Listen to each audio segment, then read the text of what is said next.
श्रीमात्रे नमः।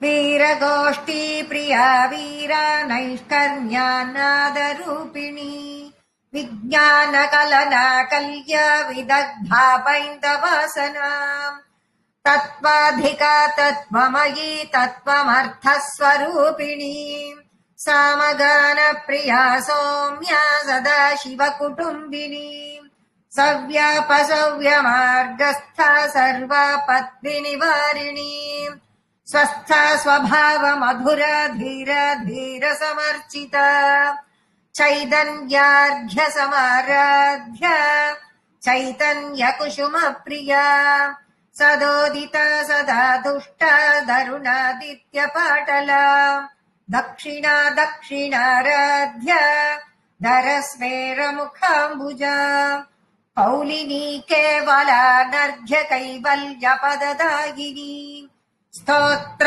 प्रिया स्तुतिमती श्रुति संस्तुत वैभवा मनस्विनी मानवती महेशी मंगलाकृतिः विश्वमाता जगद्धात्री विशालाक्षी विरागिणी प्रगल्भा परमोदारा परामोदा मनोमयी व्योमकेशी विमानस्था वज्रुनी वामकेश्वरी पंचयज्ञ प्रिया पंच प्रेद मंचाधिशायिनी पंचमी पंचभूतेशी पंचशंख्योपचारिणी शाश्वती शाश्वतैश्वर्या शर्मदा शंभुमोहिनी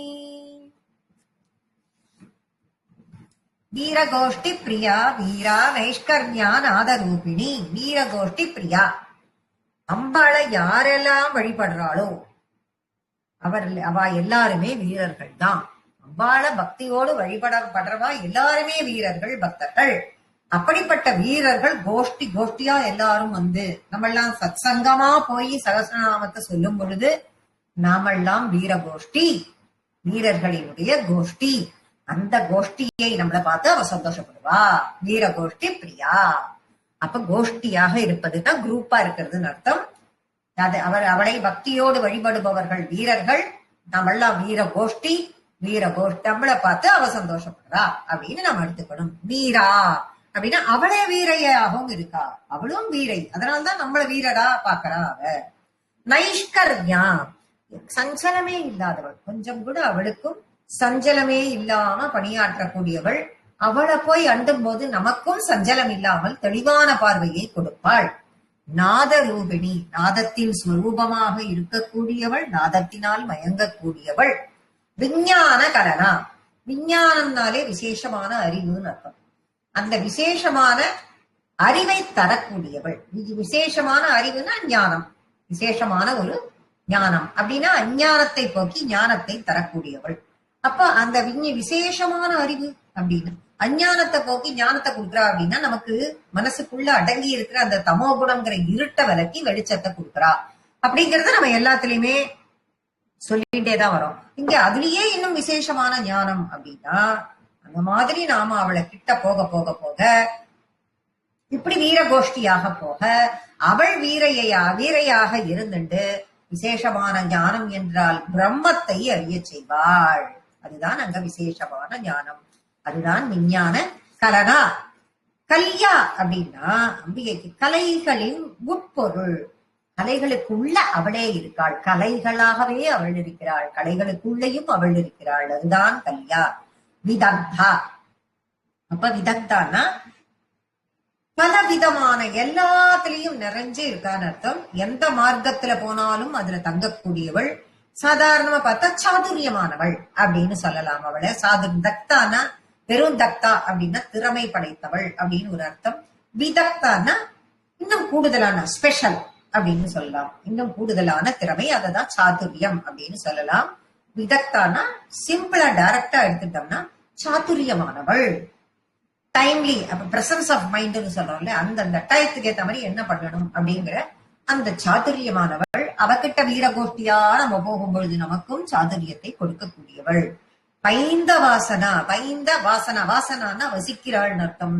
பைந்த வாசனா அப்படின்னா பிந்துவாசினி, பிந்துவில் வசிக்கக்கூடியவள், பிந்து வாசினியாக பிந்துஸ்தானத்தில் வாசம் செய்பவள். அதனால அவளுக்கு பைந்த வாசனா அப்படின்னு பேரு.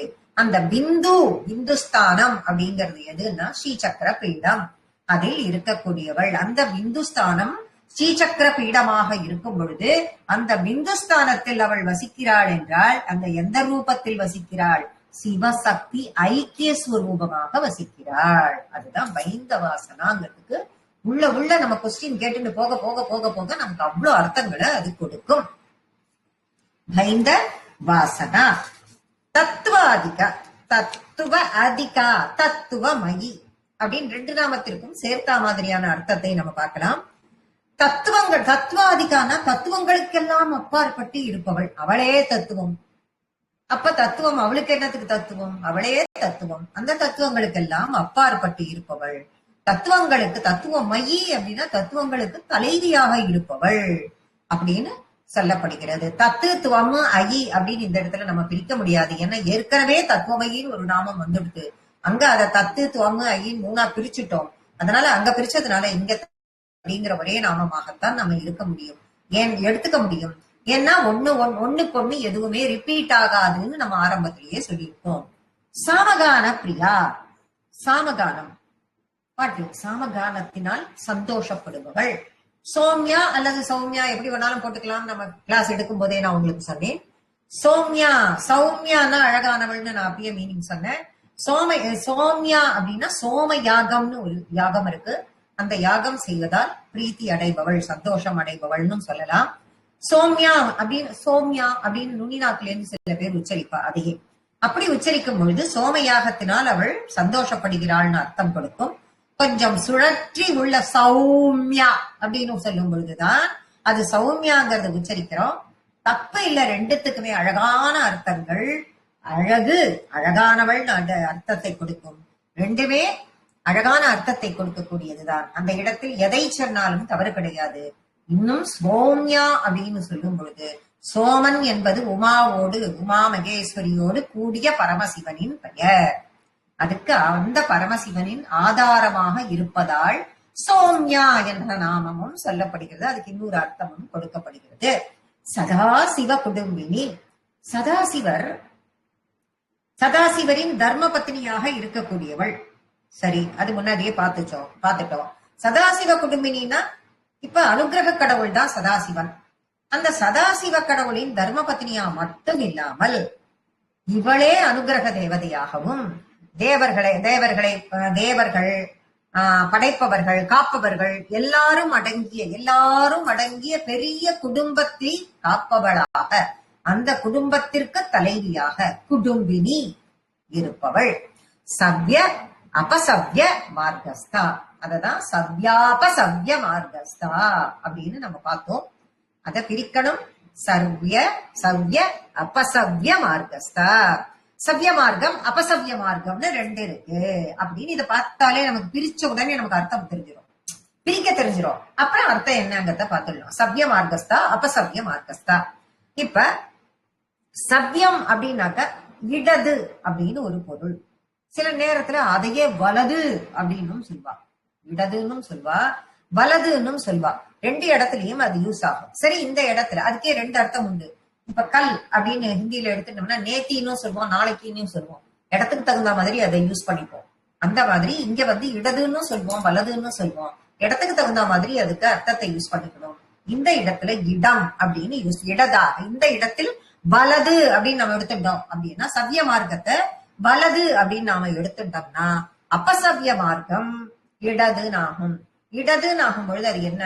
இடதுக்கு நம்ம எத்தனை தடவை நம்ம சொல்லிட்டே வந்திருக்கோம். வாமபாகம் அப்படின்னு சொல்லியிருக்கோம். அம்பாள் வாமபாகத்தில் இருக்கிறாள் அப்படின்னு நம்ம சொல்லியிருக்கோம் இல்லையா? அது வாம மார்க்கம் அப்படின்னு சொல்லப்படுகிறது.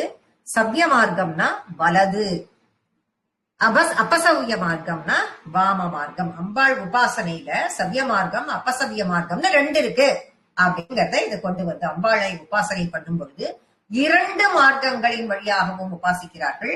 ஆனா அதை பத்தி எல்லாம் ஒண்ணும் கிடையாது. எந்த மார்க்கத்தின் வழியா உபாசிச்சா என்ன, இரண்டு மார்க்கத்திற்கும் தலைவியாக இருக்கிறாள். அததான் சவ்ய அபசவ்ய மார்க்கஸ்தா அப்படிங்கிற நாமம் விளக்கிறது.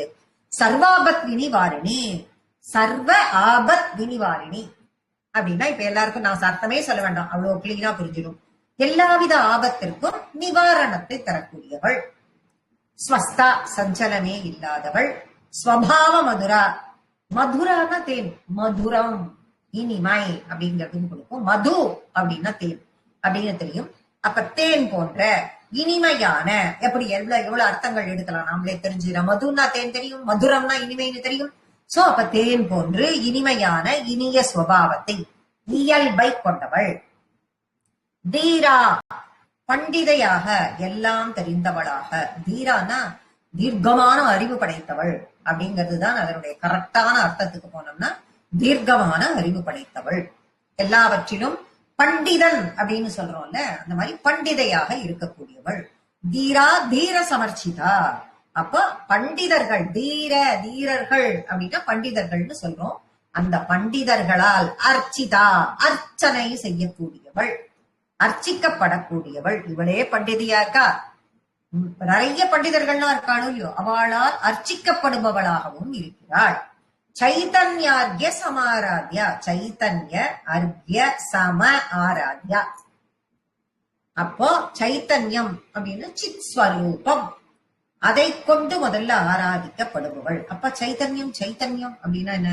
ஆத்ம சைத்தன்யம். அப்ப ஆத்மாவாலேயே ஆராதிக்கப்படுபவள். நம்ம ஆத்மாவையே சமர்ப்பணம் செய்தல் அப்படிங்கிற அர்த்தத்துல அது கொண்டு வரும்.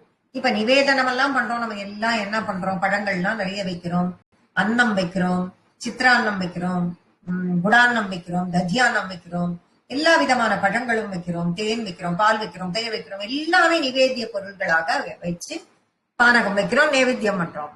ஆனால் ஆத்ம நிவேதனம் சைத்தன்ய அர்க்ய சமாராதியா, ஆத்ம நிவேதனம் எல்லா பொருளும் ஜீவாத்மா என்பதே பரபிரம்மத்தின் ஒரு துண்டு. அப்ப ஆத்மாவையே அர்ப்பணித்து வழிபடுவது. அப்ப அம்பாள் ஆத்மாவை ஏற்றுக்கொள்கிறாள். இதை விட அவளுக்கு வேற என்னத்தை தர முடியும்? ஆத்மாவையே தர்றதை விட அவளுக்கு வேற என்னத்தை தர முடியும்? அப்ப ஆத்ம நிவேதனம் செய்யறதுதான் சிறந்த வழி. அதுதான் சைத்தன்யார்ய சமாராத்யா. சைத்தன்ய குசும பிரியா. அப்ப சைத்தன்ய மலரால், இந்த சைத்தன்யத்துல இருக்கக்கூடிய மலர்களால் சந்தோஷப்படக்கூடியவள். அப்ப சைத்தன்ய மலர் அப்படின்னா நாம எப்பயும் ஒரு செம்பருத்தியை பறிக்கிறோம், ஒரு மல்லிகை பூ பறிக்கிறோம், ஒரு அரளிப்பூ பறிக்கிறோம், பறிச்சு போடுறோம், அதுல சந்தோஷம் அடைய மாட்டாள், அடைவாள். அது பிடிக்கும், நம்ம வெளியிலேருந்து கொண்டு வரக்கூடியது. இங்க போன சிறிய என்ன சொல்லியிருக்கோம் அர்த்தங்கிறத பாக்கணும். சைத்தன்யம்னா சித்து, சித்து சிதானந்தம், சித்தானந்தம். அப்ப அந்த தன்மையை தரக்கூடிய இயல்புக்கு சைத்தன்யம் அப்படின்னு அர்த்தம். அப்ப நீ எதனால அர்ச்சனை பண்ற? சைத்தன்யமாகிற மலர் செண்டு அப்படின்னா இங்க இடத்துல என்ன? சைத்தன்ய ஸ்தவகமகரந்த ஸ்ருதிஜரி சொல்லிட்டே இருக்கார் ஆச்சாரிய சுவாமிகள். அப்ப பூச்செண்டை ஒரு இடத்துல வச்சிருந்தா நாம போய் எடுப்போமான்னா தெரியாது. அது பக்கத்துல போய் நிக்கும் பொழுது அதுக்கு இது பண்ணும்போது அது உள்ளே இருந்து அப்படியே தண்ணி வாரி தெளிக்கிற மாதிரி மகரந்த பொடிகள் நம்ம மேல தெளிக்குமா. அந்த மாதிரி சாலையில ஒரு அந்த சைத்தன்ய மலர் அப்படிங்கிறது எப்படி இருக்கும்னாக்க 8 விதமான புஷ்பங்கள் அதை சேர்ந்தாதான் அதுக்கு ஞான புஷ்பம்னு அப்படின்னு பேரு. அந்த ஞான புஷ்பங்களால் வழிபடக்கூடியவள் அப்படின்னா எந்த புஷ்பத்தை பறிச்சு கொண்டாலும் போட்டுடக்கூடாது. ஞான புஷ்பங்கள்னா அத்தனையும் வாசனை உள்ள ஃப்ரெஷ்ஷான புஷ்பங்கள். இந்த வாசனை இல்லாத பூவெல்லாம் கொண்டு வந்து சுவாமிக்கு போடுறதுங்கிறது தேவையில்லாதது அப்படின்னு சொல்லப்படுகிறது. வாசனையான பொருட்கள், வாசனையான பூக்களால அவளை அர்ச்சிக்கும் பொழுது அவள் சந்தோஷப்படுகிறாள். சதோதிதா, சதோ உதி, சதா உதிதா அப்படின்னு பிரிக்கலாம். எப்பொழுதும் உதயமாக இருக்கக்கூடியவர். எப்படி உதய சூரியன் எப்பொழுதும் பிரகாசமா இருக்கோ அந்த மாதிரி எப்பொழுதும் பிரகாசமாக, எப்பொழுதும் புதுசா இருக்கான்னு இருக்கும். உதித்த செங்கதிர், உச்சித்திலகம் அப்படின்னு அபிராமி பட்டர் சொன்னாரோ இல்லையோ, அந்த மாதிரி உதிக்கிற செங்கதிர் அப்படி வரும்பொழுது எப்படி ஃப்ரெஷ்ஷா இருக்கும், புதுசா. அந்த மாதிரி எப்பயும் புத்தம் புதுசா இருப்பவள். ஆனா பரசா இருக்காளான்னா பழமையா இருந்தாலும் எப்பயும் புதுசாவே காட்சியளிப்பாள். எப்பவும் புதுசாவே இருக்கக்கூடியவள், எப்பயும் புதுசா எல்லாத்தையும் செய்யக்கூடியவள். இந்த நாமத்தை யோசிச்சு பார்த்தோம்னா உதயகால சூரியன் எழுந்துக்கும் போது சுகமா இருக்கும், பூச்சி வேலையில தகிக்கும், என்ன புஷ்டம் அப்படின்னு சொல்லிட்டு. ஆனா இவ எப்பயுமே இருந்துட்டு இருக்கா, சூரியனாவே இருந்துட்டு இருக்கா. ஆனா இவ குளிர்ச்சியா இருந்துட்டு இருக்கா அப்படிங்கிற அர்த்தத்தை கொடுக்கிறது. எப்பயும் உதயமாகி இருந்தாலும் சதா துஷ்டா, பிரகாசமாக இருப்பாள். குளிர்ச்சியாக இருப்பாள், நமக்கு மகிழ்ச்சியையும் தருவாள். அது சதா துஷ்டா.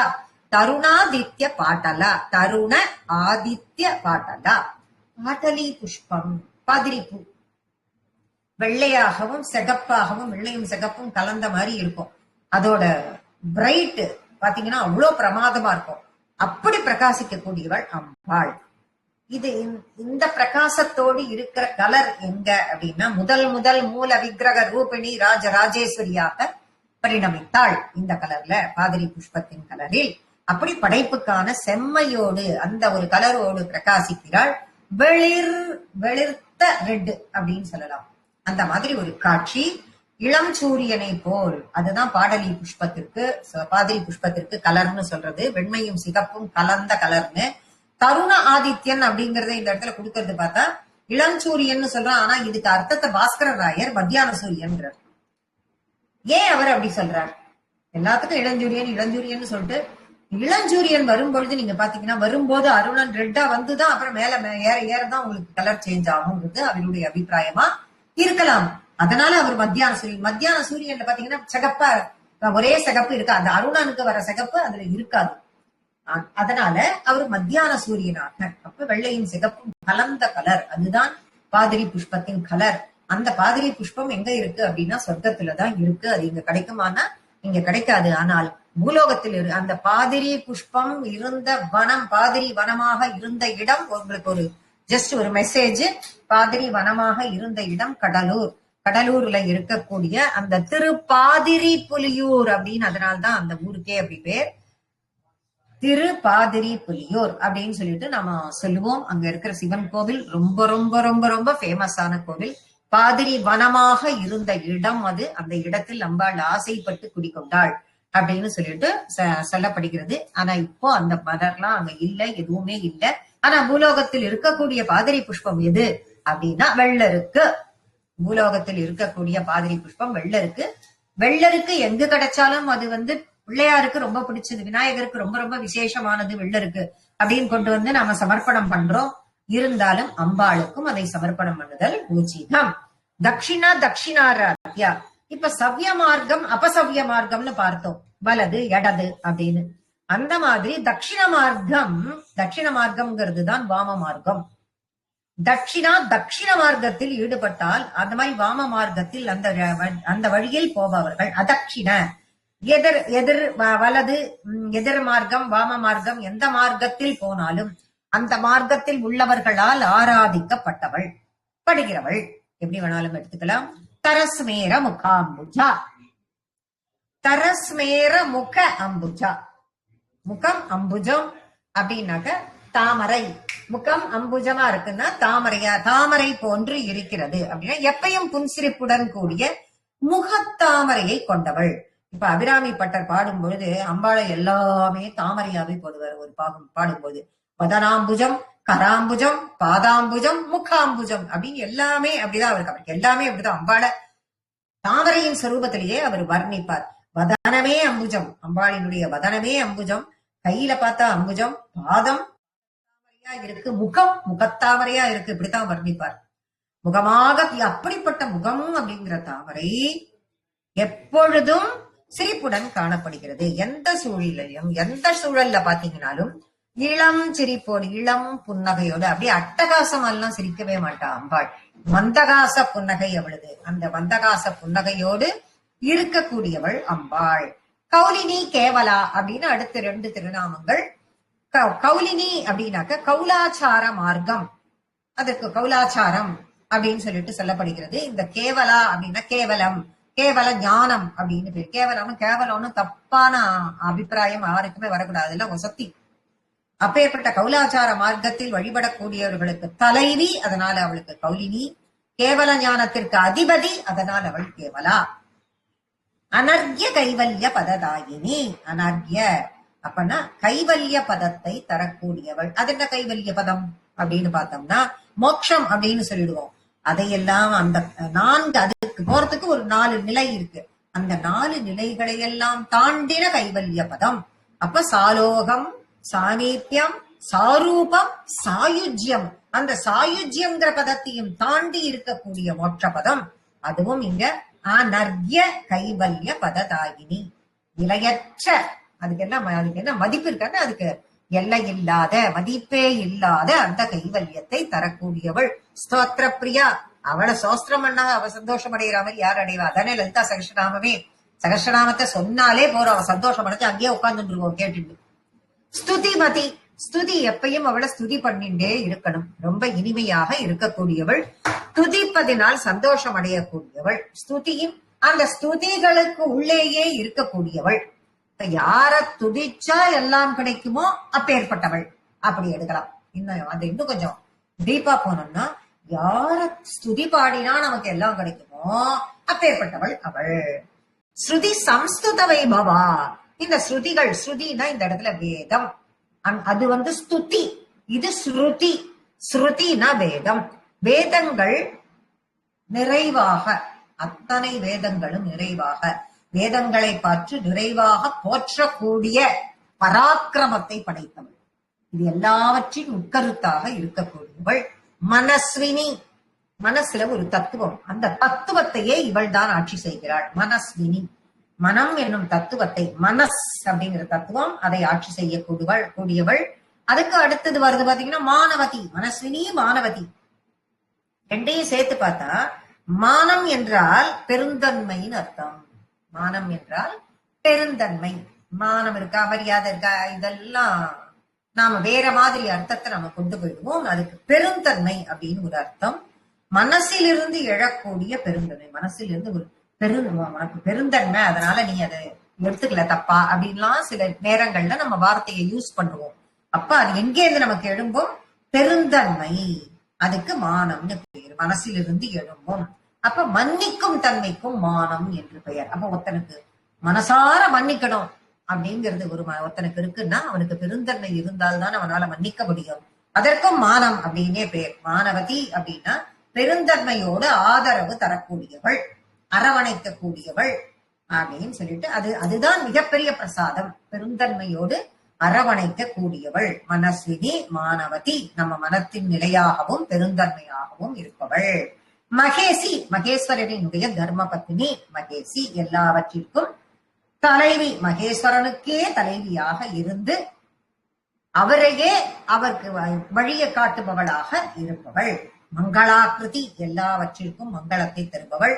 விஸ்வமாதா, இந்த உலகத்திற்கு தாயாக இருப்பவள். ஜெகத்தாத்ரி, ஜகத்திற்கு தலைவியாக இருந்து எல்லாவற்றிற்கும் தாயாக இருந்து அவளே எல்லாவற்றையும் ஆட்டுவிப்பவள். விசாலாட்சி, விசாலாட்சி, அக்ஷினா கண்ணு, விசாலமான கண்ணை உடையவள். அப்பதானே எல்லா பக்தர்களையும் கண்ணை உருட்டி உருட்டி பார்க்க முடியும். அந்த கடைக்கண் பார்வைக்கு தானே நாம எல்லாம் ஏங்கின்னு இருக்கோம். கோவிலுக்கு போனோம்னா நம்ம எல்லாம் போய் நேர அம்பாளை பார்க்கணும், நிக்கவே கூடாது. சைடுல தான் நின்று பார்க்கணும். அவ நேர பார்த்தா பார்வையினுடைய இதுவே உக்கிரகமே வேற மாதிரி இருக்கும். சைடுல பார்க்கும் பொழுதுதான் கடைக்கண் பார்வையில கருணை அப்படியே பொங்கி வழியும். அதனாலதான் வழி விட்டு நில்லுங்க, பிரகாரத்துக்கு வழி விட்டு நில்லுங்க, நேர யாரும் நிக்காதீங்க. கோவில்கள்ல எல்லாம் இதை சொல்லி கேட்டிருப்பீங்க. கேட்காதவா யாரும் இருந்திருக்க முடியாது. காரணமே அதுதான். அதை எல்லாரும் புரிஞ்சுக்கணும்.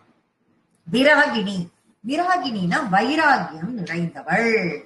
விராகினி அப்படின்னாக்க வைராகியம் நிறைந்தவள். பிரகல்பா, துணிவு தைரியம், துணிவு தைரியத்தோட இருக்கக்கூடியவள். அப்படி தைரியம் நிறைந்தவளுக்கு பிரகல்பான் பேரு. நாம பயத்தோட இருந்தோம்னா கூட இந்த சகஸ்ரநாமங்களை சொல்லி அவளை தைரியமாக அண்டி அவள் பாதத்தை பிடித்தோமே ஆனால் நமக்கும் தைரியத்தை கொடுக்கக்கூடியவள். பரமோதாரா, பரம உதரா அப்படின்னு அதை பிரிக்கணும். எல்லாவற்றிற்கும் முன்னாடி உதார குணம் படைத்தவள். பராமோதா, நிறைய புகழும் கீர்த்தியும் படைத்தவள். மனோமயி, அப்ப மனசின் ரூபத்தில் இருக்கக்கூடியவள். அதே சமயத்தில் மனோன்மணியாக திரிகோணத்தில் ஸ்ரீ சக்கரத்தின் நடுவில் வாசம் செய்கிறாள். பிந்துஸ்தானத்தில் வாசம் செய்கிறாள். மனோன்மணி அப்படிங்கிற அர்த்தத்தையும் கொடுக்கிறது. வியோமகேசி, வியோமகேசி அப்படின்னா வானத்திற்கு தலைவியாக, ஆகாசத்தையே வானத்திற்கு தலைவியாக இருக்கிறாள் ஒரு அர்த்தம். வியோமகேசினா கேசம். அது வியோமகேசினா ஆகாசத்தையே கேசமாக கொண்டவள், ஆகாசத்தையே கேசமாக கொண்டவள்னு இன்னொரு அர்த்தம். விமானஸ்தா, ஆகாயத்தில் விமானம் போல் சஞ்சரிக்கக்கூடியவள். ஆகாசத்தில் விமானம் போல் சஞ்சரிக்கக்கூடியவள் எடுத்துக்கலாம். அல்லது வி பிளஸ் மானஸ்தான்னு பிரிச்சோம்னா நிறைய ஆதரவு. மானஸ்தான பெருந்தன்மையையும் எல்லாவற்றையும் ஆதரவையும் கொடுக்கக்கூடியவள். விமானஸ்தானாக்க நிறைய ஆதரவையும் பெருந்தன்மையையும் கொடுக்கக்கூடியவள். மானம் அப்படிங்கிறதுக்கு அர்த்தம் பார்த்தோம், கொடுக்கக்கூடியவள். வஜ்ரிணி, வஜ்ராயுதம் அப்படிங்கிறது எல்லாரும் கேள்விப்பட்டிருப்பீங்க. வஜ்ரிணி அப்படின்னா உறுதியோடு இருப்பவள். வாமகேஸ்வரி, அம்பாள் உபாசனையில வாமகேஷம் அப்படின்னு ஒரு உபாசனை முறை உண்டு. அதைதான் நம்ம பார்த்தோம். வாம பாகம், வாம மார்க்கம் அதெல்லாம் பார்த்துட்டு வந்தோம். அந்த உபாசனை விதியின் மூலம் அடையக்கூடியவள் வாமகேஸ்வரி.